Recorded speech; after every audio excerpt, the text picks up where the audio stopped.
Okay. Welcome to the second second class, this time about conforming to the community.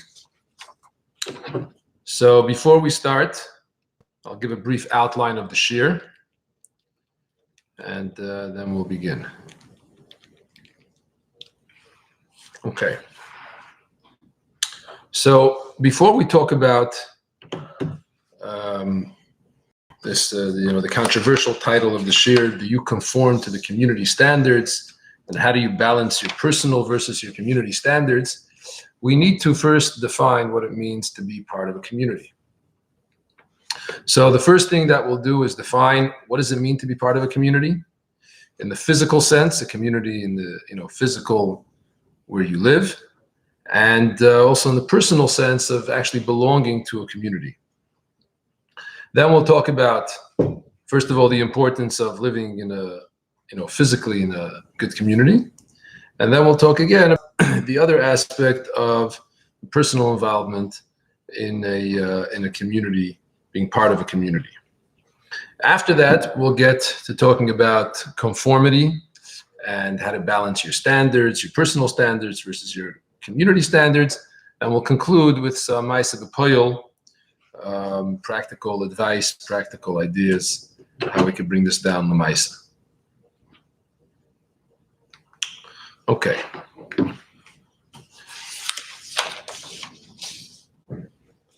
So let's begin. We'll begin with the Mishnah in Avis Perek Bey. The Mishnah says that Rabbi Yochanan ben Zakkai asked his Talmidim to seek out the single most important element that a person should try to acquire in order to further his avodas Hashem. And each one of his 5 Talmidim gave a different inyan. But what's interesting is that 2 out of the 5 students mentioned that a person's surroundings are the single most important element to make sure that he's on the right path to serve the Eibishter. One of them said, Chaver Tov, have a good friend. And the other one said, Shachin Tov, to have a good neighbor. Conversely, when he asked them what's the single most negative thing that a person should make sure to stay away from, so again, one said Chaver Ra, and the other one said Shachin Ra. So we see that the importance of having good friends, good neighbors, being part of a good community, and the negative aspect of chas v'shalom the other way, having bad friends, and a negative community, is very, very significant. And in that same vein, we'll quote the Rambam Perek Vav in Hilchos Deis, first halacha. The Rambam writes like this. He says, Derech briyasei shel adam liyis nimshach b'deyosav v'maisav re'av v'chaveirav. That's the nature of a person, that he follows the attitudes and the actions of his friends and his peers. V'noyheg kimineg anshe medinasei. Person conducts himself like the people in his country, the people where he is. Lefichach tzarich ha'adam lischaber letzadikim v'leishev eitzel hachachamim tamid. So therefore, a person has to be friends with tzadikim. He has to hang out around good people. He should learn from their ways. Let's say he's living in a country, in a place where people do not act appropriately.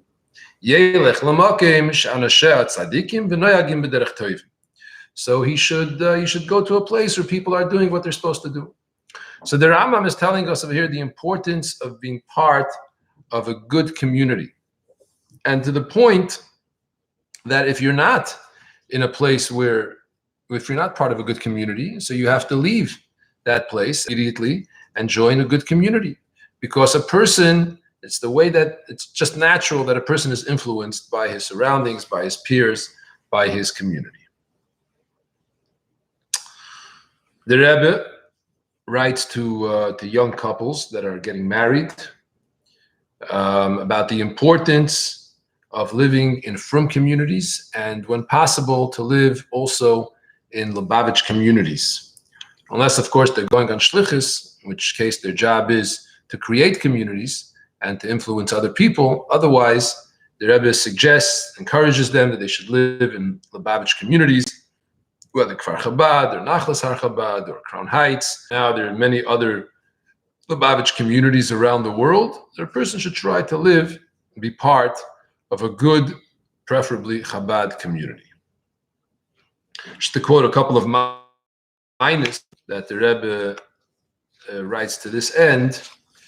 The Rebbe writes it here: Hadgoshas halacha sheyehudi tzarich liis dirasai ben Yehudim shemre yadus. Underlined shemre yadus. A person, you have to stress the halacha that a person has to live among Yidden, among frum Yidden.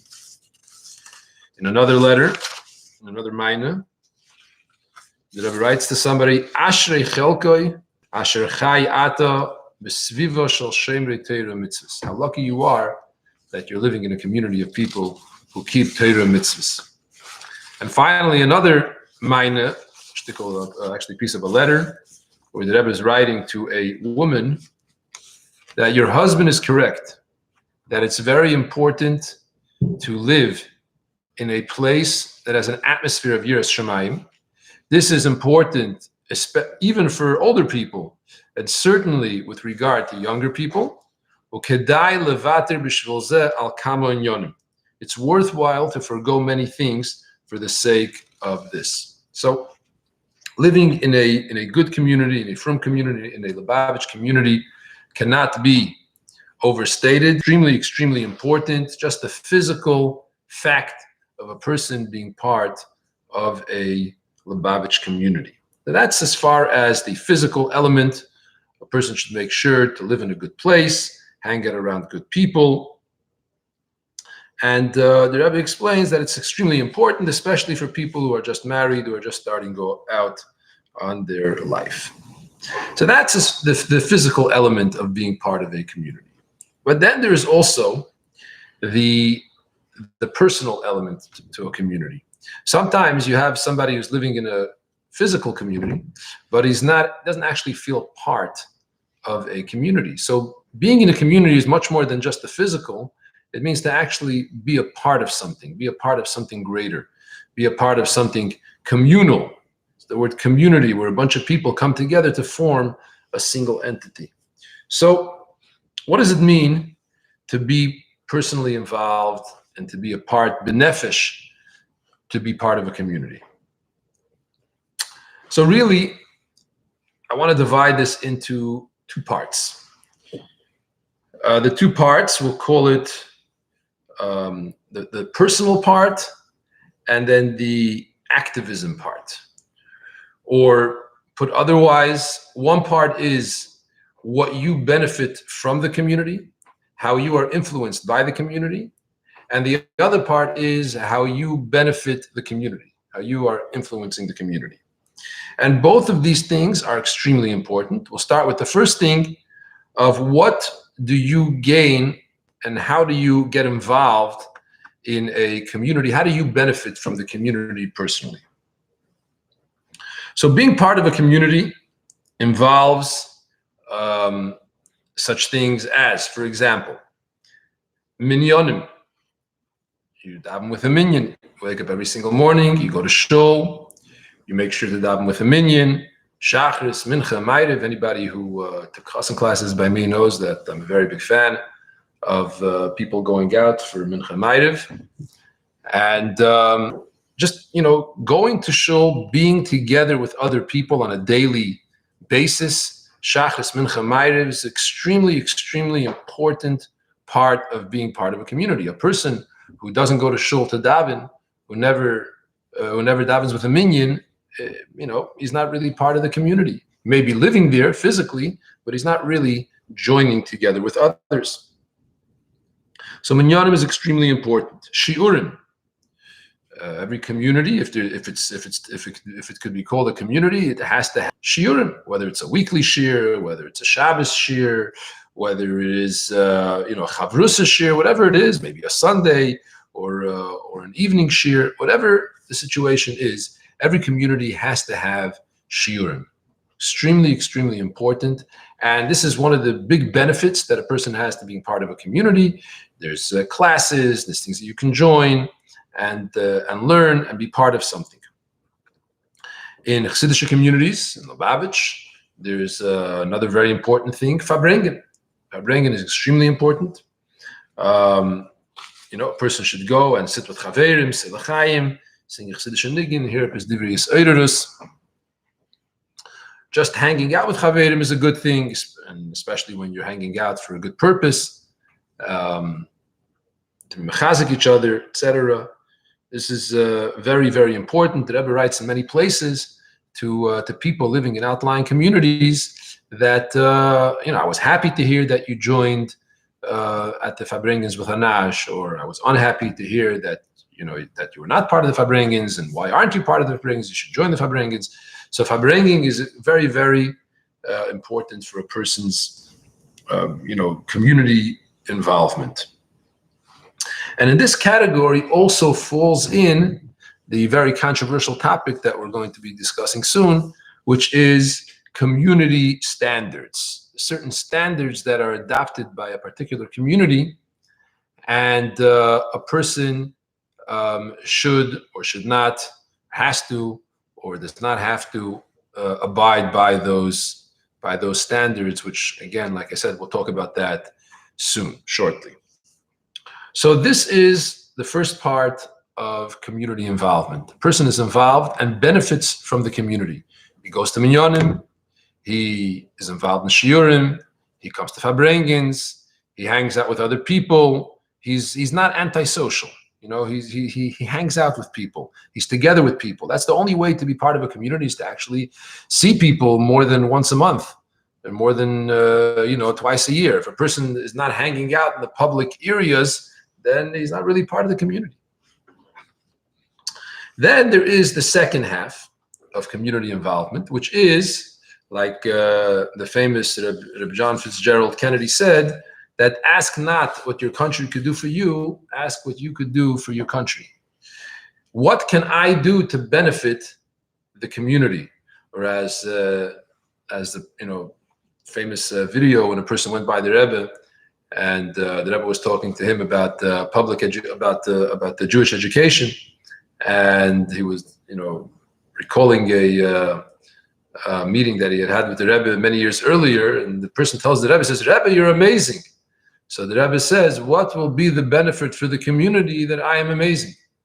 So you can have a person who's amazing, and he's going to minyanim, Farbrengen, and shiurim, and learning in alle gute Sachen. But what will be the benefit for the community that I am amazing? So the second half is, what can I do for my country? What can I do for my community? How can I influence and benefit the community? This involves such things as strengthening the community. Strengthening the Farbrengens, having a Farbrengen at your house, being the one to volunteer if the community needs a place. It involves obviously assisting the community financially, investing in the community, giving a donation. It involves strengthening the existing institutions that are in town. Side begufay, benafshay, b'mamoynoi. Sometimes institutions need money. Sometimes institutions need just involvement. They need passion. They need energy to get involved, and sometimes that's more important than donating money, and sometimes that's more difficult than donating money. They want your time. They want your involvement. This is extremely, extremely important. And sometimes when there's a community, especially in new communities, in fledgling communities, in growing communities, there are certain institutions that are waiting to be created. So a person gets involved in creating institutions and building institutions, whether it's a gemach, or whether it's a school, or whether it is anything, friendship circle, or whatever the thing is, whatever the particular institution is that needs to be created, that you need to get involved in. There are many, many opportunities for a person to be involved and to benefit his community. Both of these aspects are important. Decide what you get from the community, Those are all the things that the Rebbe mentioned in those letters, why it's important to live in a community. It strengthens you. What we started off discussing, the physical aspect of the community, that it keeps you strong in Torah mitzvahs, etc. And then the second part of the community, that a person can get involved, can help others, can reach out and be part of something bigger and help to create is just as important. Is just as important. A person gets from giving. A person gets a lot more than just from taking. So both of these things are important, especially when it comes to Chassidim. Chassidim, we know that the Frierdiker Rebbe says that the Baal Shem Tov originally wanted to call the Chassidim Oyhavim. The name Chassidim was given by its detractors, by the Misnagdim, gave the name Chassidim in a sarcastic way. Look at these people; they think they're so Chassidish, they think they're so pious. But the original name that the Baal Shem Tov wanted to call them was Oyhavim, friends, people who care about each other, people who look out for each other. So the inyan of a community is doubly important when we're talking about Chassidim. Okay. So now we will move on to discussing that very controversial topic of conformity, like the title of this lecture. Do you conform to the community standards, or how do you balance your personal versus your community standards? Okay. So the question is, the community has a certain standard. Am I obligated to follow that standard? So let's first get one thing clear off the bat. And that is that there are certain things that are called standards, and there are certain things that are called halacha. If something is a halacha, then there's no question. There's no question halacha applies across the board. And if it's halacha, then it has nothing to do with community standards. You have to push it to keep what it says in Shulchan Aruch. Let's get that off the table. Nevertheless, there are certain aspects, there are certain elements that depend on the individual community. We'll take one example. I'm just going to use it as an example, not getting into the details, but we'll just use it as an example, is the area of tznius. Take tznius, for example. So aspects of tznius depend on community standards. In other words, there are certain aspects of tznius that are non-negotiable, that are straight up halacha, and that makes no difference where you live. And I'm not getting into what those things are because that's beyond the scope of this lecture, but we'll just, it's a given that there's certain things that are non-negotiable. And then there are other things that are totally b'minig, that depend on the minig of that place. Now, let me give an example. The Rambam says like this. Rambam in Hilchas Ishus, Perik Yud Gimel, Halacha Yud Aleph, when he's discussing the obligation that a husband has for his wife. So a husband has to provide she'er ksus v'oini, he has to provide food, he has to provide clothing, and he has to provide intimacy. So in discussing ksus, discussing clothing, the Rambam writes as follows: Mokim shedarkon shleiteitze ishol hashuk b'kipo shal reisha bilvad ad sheyi oleha redid hachoifes kol gufo k'meitalis. The places that the custom is that a woman does not go outside with just a head covering. She doesn't just go out with a sheitel or with a tichel, but rather the minig is that she goes out with a full-on body covering. We call a burqa. That's the minig, like the way it was those days in the Arab countries. So then the husband has to provide for her, noisin la, bichlal aksus, redid hapochis mikol redid. He has to provide for her a burqa. The bare minimum, he has to provide the cheapest burqa. He has to provide, the fanciest, most stylish, a simple black burqa, I guess would do. The im haya ashir If he's richer, if he has more money, he could get for her a stylish burqa, whatever she likes. But the kud over here that I'm getting at is not about the obligation of the husband that he has to provide that for her, but the idea that if in that place the custom is that the tznius involves that the woman wears a burqa, then she must be provided with a burqa. That becomes the standard. That becomes the minig, and the people have to conform. So before you click out of the lecture, let's continue. I'm not suggesting that people start wearing burqas and you join the Lev Tahor cult. But it's important to realize that there is such a thing as community standards.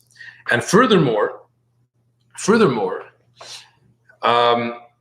if a community adopts a certain standard, sometimes it can acquire the status of minig Yisrael Teirahu, where the minig, becomes more than just the minig, it becomes a certain element of halacha. If enough people adopt it, if it's more widespread, depends through how many communities it spreads through, it could adopt sometimes the status, it could become the status of halacha also, and that's important to recognize. Can move on that this only works one way. That is to say that if the custom in the community is to do whatever you want, let's say the minig in the community is minig of hederatznis, where everybody is just going around and doing whatever they want. I'm just using tznius as an example. Tznius is just one example. It's usually probably the most common situation where these questions come up, but I'm just using it as an example. It's not the only example. So if everybody is conducting themselves in an improper minhag, so like the Rebbe quoted many times, the famous Vart, there is a concept known as minig oisius gehenim. Just because everybody does it doesn't mean that it's a good thing. It could lead a person to Gehenna. So the idea of having standards in general, we'll get back to this discussion in a moment, but I just want to get off on a tangent. The idea of having standards in general, not necessarily community standards, but just the concept of having standards, goes back to the time of the Anshe Knesset Agdolah. Anshe Knesset Agdolah said, "Asu siog laTorah." Person has to make a gate for the Torah. It's not something new, not something from now. It goes back to Anshe Knesset Agdolah, Bayis Sheni, Asu siog laTorah, and it's based on a pasuk. Asu mishmeres lemishmarti, Chachamim darshan, shmartem es mishmarti, asu mishmeres lemishmarti. That you have to go sometimes and create a standard, even though the halacha does not require that extent. Nevertheless, we go beyond what halacha requires and we create a certain standard. Now, having said that, we have to realize that different places have different minhagim.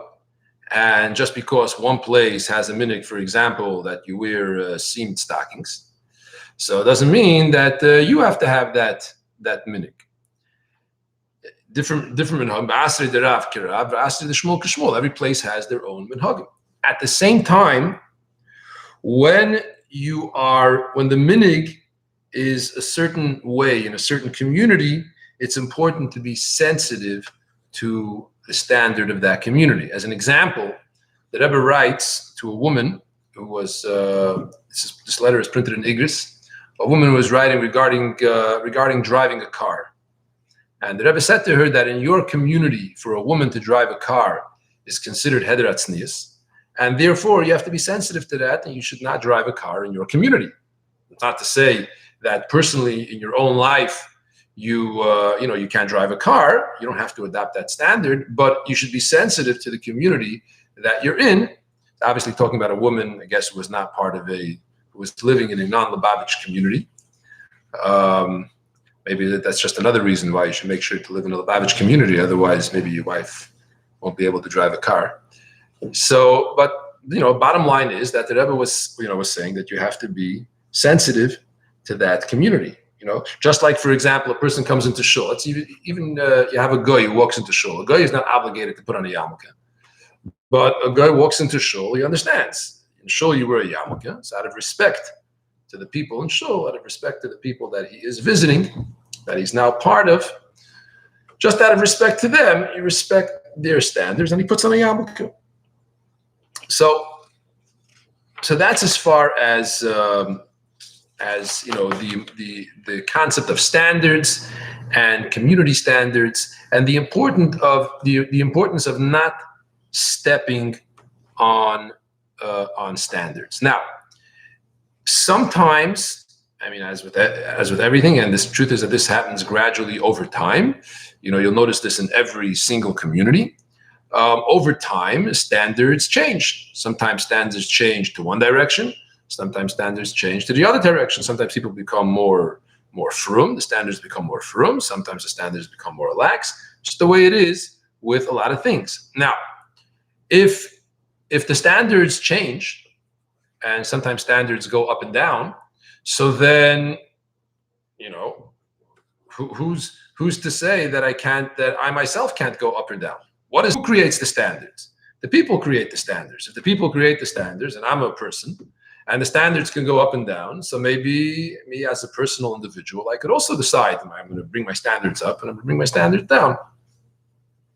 I think that the general principle in these cases is similar to what the Rebbe once advised somebody regarding buying glasses. A person asked the Rebbe about buying glasses. What type of glasses should he buy? So the Rebbe told him, buy last year's style, last year's fashion. What's the idea? The idea is that you don't need to be, 3 phases back, but you don't either need to be the trendsetter. In other words, styles change. Let standards change. Let them change organically, right? Don't be the trailblazer in bringing down. I'm talking specifically about bringing down the standard in a community. Standards do change, and it's a process that happens over a long, long time. But sometimes people want to, speed up the change in a non-positive way, and that is something that a person should stay away from. Now, how do I balance my personal self versus my community obligations, my community standards? So the klal for this, b'oifen klali, is as follows. It depends whether it's something which is outright visible, which is outright obvious, or if it's something which is internal, which is personal, which is private, which nobody knows about, or at least we think nobody knows about. Things that are visible, examples are driving a car, like we said. Other aspects of tznius.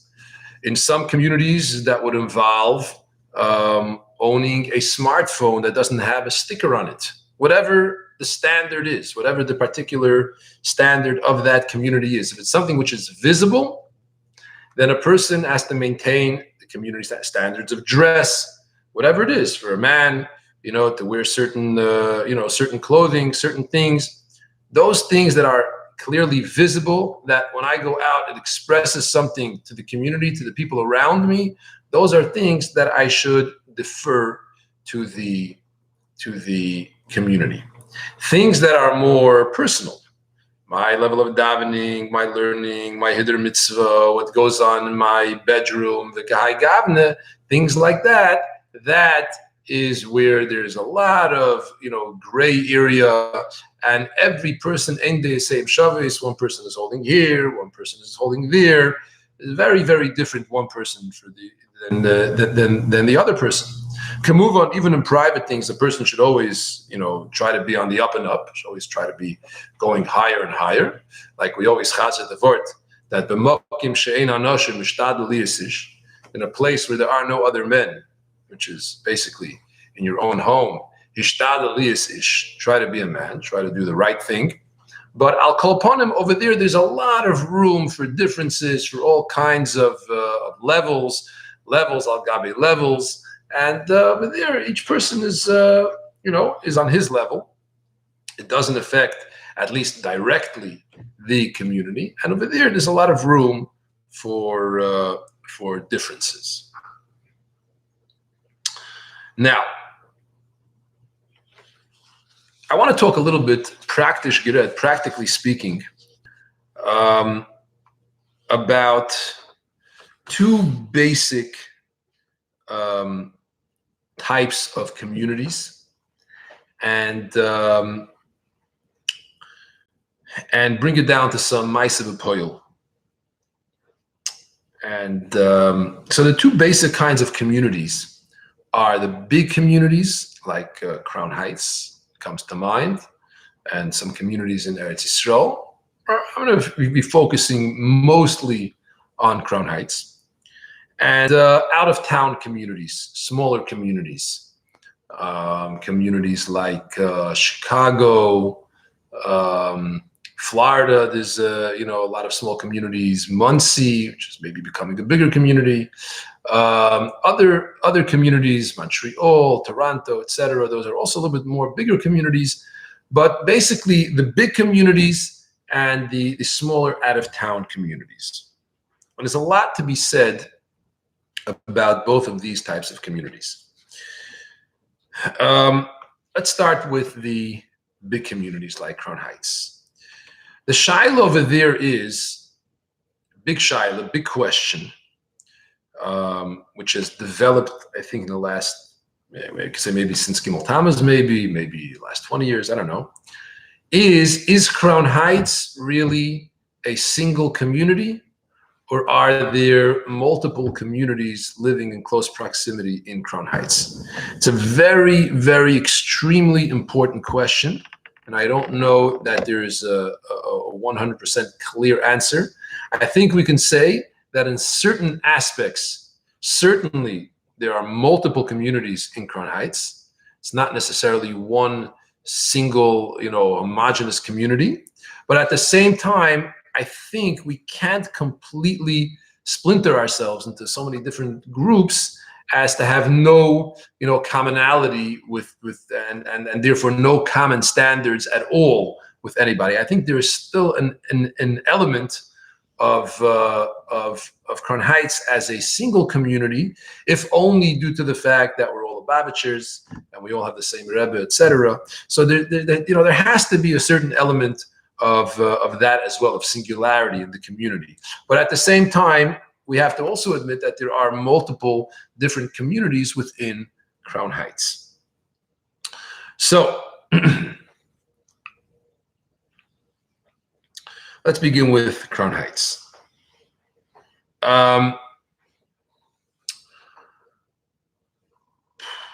In this area, the different communities in Crown Heights, when I talk about multiple communities in Crown Heights, but often clearly those communities are centered around the new phenomenon known as class shuls. Okay? In general, I am a big fan of directed and focused class shuls. It's easy for a younger man to get lost in a big city, in a big community, such as Crown Heights, and to lose out on all the benefits of being part of a community, as we mentioned earlier. But the key word about Crown Heights and about class shuls, as I mentioned a moment ago, is I'm a fan of focused and directed class shuls. That means a shul with strong spiritual leaders, with a rabbi of the shul, or at least access to a rabbi who's actively involved in the shul in some way, who directs the shul's growth and progress as a spiritually committed community. A class shul without spiritual direction is nothing more than a men's club.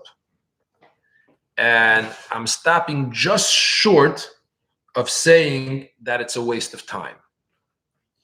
I'm not going to say that it's a total waste of time, because unfortunately it is possible that if not for the shul, some people might mamish be in shul tachtis, they wouldn't show up for anything.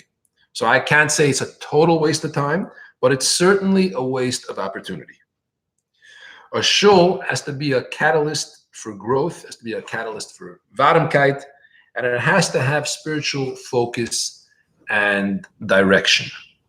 The same applies also kemuvan for farbrengens and shuls, that they have to be, directed. Whether the farbrengen is with a mashpia or without a mashpia, that's fine. Not every farbrengen has to be with a mashpia. It can be young light getting together and talking, heart to heart, and talking tachlis. But there has to be spiritual direction. The shul has to be focused, and the focus has to be on something higher, on growth, on movement. So that's as far as class shuls. I think it's good to be part of one, but make sure that the one that you are part of is a positively focused and directed class shul. What a waste of energy and opportunity to just be in one of these, confused places. It doesn't further your growth. And sometimes it can even schlep you down. So, yes, there are multiple community in Crown Heights. There are multiple class shuls in Crown Heights, and many, classes, many of these shuls, many communities have different standards. That's fine. Some have more shiurim, some have less shiurim, some have, one style of people, others have a different style of people. That's all fine, as long as they're all direct, as long as they all have positive direction and they're focused on growing and on upping the standards. So this is as far as Crown Heights, the big community. Then there is the out-of-town communities. This, what we just said over here about being part of a focused and directed shul, is perhaps even more important when you're choosing a community, because in communities also you have focused communities, and you have, letzarenu, there are unfocused communities. And it's very important when you're choosing a place to live to make sure that you go down there, you check out the community, you see what the community is all about. You see, what's the vibe in the community? Is there at least al kaponim potential for growth? Not, potential in the sense of helam she'enu b'mitzias, but, potential in the sense of bekoyach versus bepoil, where all you need is just to bring it out to bepoil. Al kaponim, it should have some element of vibrancy to it, some element of life, and of positive direction. It should be a positive place. So, one last thing. This applies equally whether you're in a big community like Crown Heights or you are in a small community out of town. And I'm not sure which one it applies more. You have to recognize that wherever you are very easily identifiable as a Lubavitcher. And your standard, whatever your quote-unquote standard is, reflects in some way on Lubavitch. We in Lubavitch, we are blessed that everything that happens in anybody's backyard, in anybody's corner, somehow makes it onto the internet, one of the Chabad sites. And the Lubavitch sites, the Crown Heights sites, are frequented by everybody and anybody who is not from Crown Heights. I talk to people here in Cincinnati. Everybody knows exactly what's going on in Crown Heights. Every single thing that somebody uploads to YouTube is right away passed around all the other communities, the COL Live and the Crown Heights.infos and all the other sites that exist, the anash.org and everything. All those things are viewed all over the world by everybody and anybody. Everybody's always, some people have, people in general are interested in Lubavitch, and those people who have an unhealthy obsession with Lubavitch. So whatever is happening is being broadcasted all over the world, and everybody is always looking, whether we like it or not. So let's do our best to create a Kiddush Hashem and a Kiddush Shem Lubavitch. We have about 15 minutes or 10 minutes left. Anybody who has any questions can send either, I guess, text it on the side. We'll leave a few minutes for if anybody wants to put anything up on the chat, ask any questions, and then we will sign off.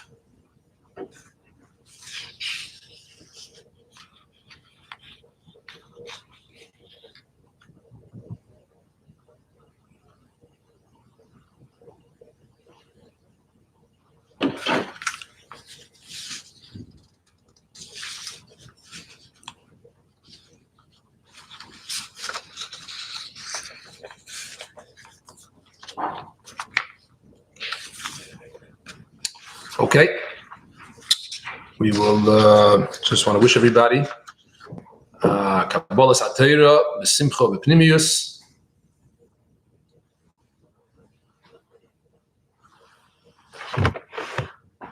Shnei Zalman Brusky asks, is the idea to go to a great shul that is not focused, like you said, in order to try to have hashpah?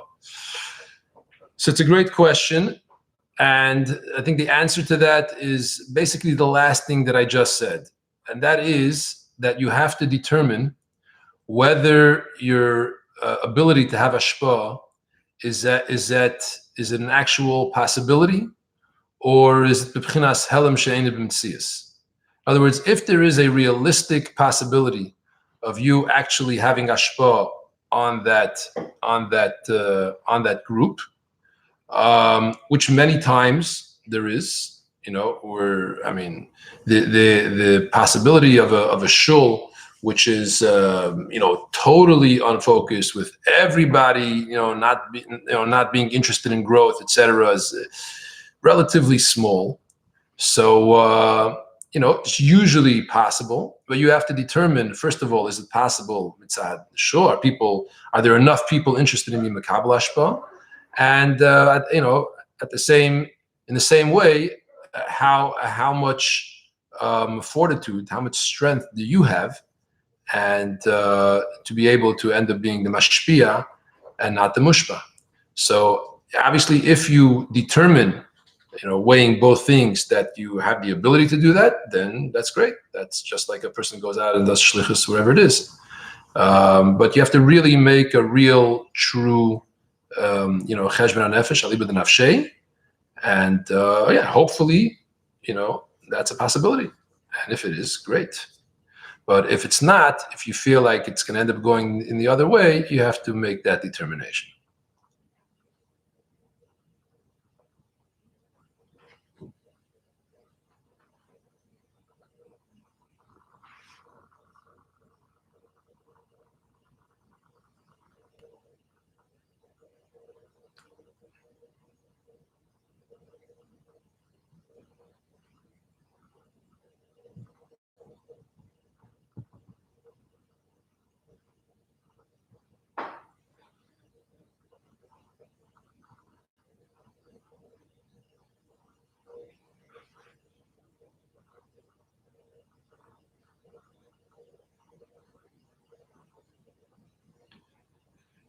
Kibush, what do you think about the 770 table Kiddush communities? I don't know enough about them. The only one I've really ever joined is the one in the front with Harav Bruin, where he sits there on Shabbos afternoon with a couple of Jungalite, which is, I think, a very, very positive thing. Obviously, the Rav doesn't need my haskama bracha. But I don't know anything about the other ones. I know there's one under the Viber Shul with a bunch of chevra in their maybe 40s, 50s. I don't know. Not sure what goes on over there. I guess maybe for where they are in life, it's probably a positive thing for them. I don't know. Are there any other 770 table Kiddush communities that you're talking about?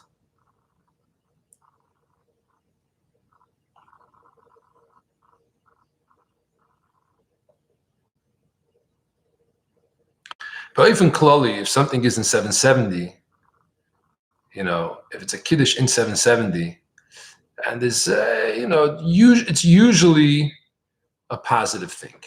But even klali, it's a positive thing. I mean, things in 770, I think, can only deteriorate up to a certain point. Things get too nadish, just like 770 doesn't handle total nadishkeit.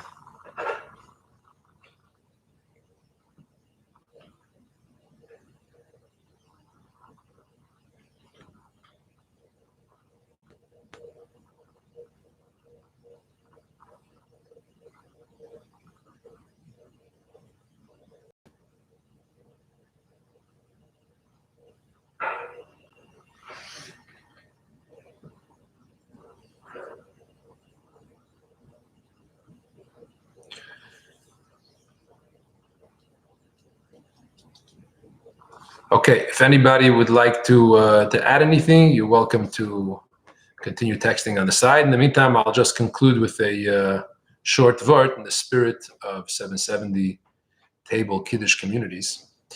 And that is a vort that I've chazed a number of times. We say by Matan Torah, it says that the Eibishter was kaf aleim har kegigis. The Eibishter said to the Yidden, either you are makabel the Torah or poitehei kvuraschem. So he held the mountain over their head like a gigis, like a tub.